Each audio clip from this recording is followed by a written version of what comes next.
ఈ నెల 16 తారీఖు నాటి నుంచి అసెంబ్లీ బడ్జెట్ సమావేశాలు షాల్గా పోతున్నాయి కదా.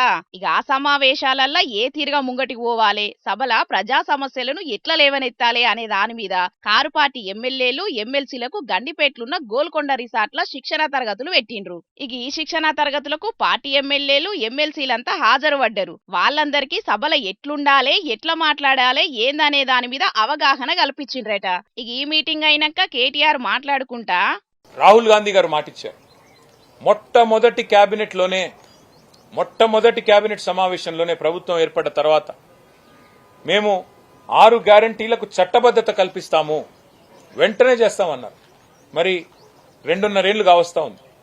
చట్టబద్ధత అనేది ఎప్పుడో చుట్టబండలు అయిపోయింది. అందుకే మేము పార్టీగా నిర్ణయం తీసుకున్నాం. ఒక ప్రైవేట్ మెంబర్ బిల్లును 6 గ్యారంటీల అమలును డిమాండ్ చేస్తూ రాష్ట్ర ప్రజల పక్షాన 2,500 రూపాయలు ఎప్పుడొస్తాయా అని ఎదురు చూస్తున్న మహాలక్ష్ములు మా ఆడబిడ్డల పక్షాన 1,67,00,000 మంది 18 ఏళ్లు నిండిన ఆడబిడ్డలు వారందరి తరఫున మేము ప్రైవేట్ మెంబర్ బిల్లు ప్రవేశపెడతా ఉన్నాం.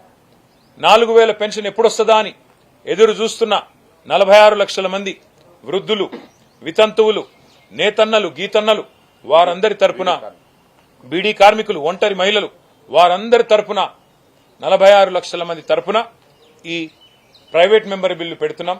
తప్పకుండా ప్రభుత్వం మద్దతు ఇవ్వాలని చెప్పి డిమాండ్ చేస్తా ఉన్నాం.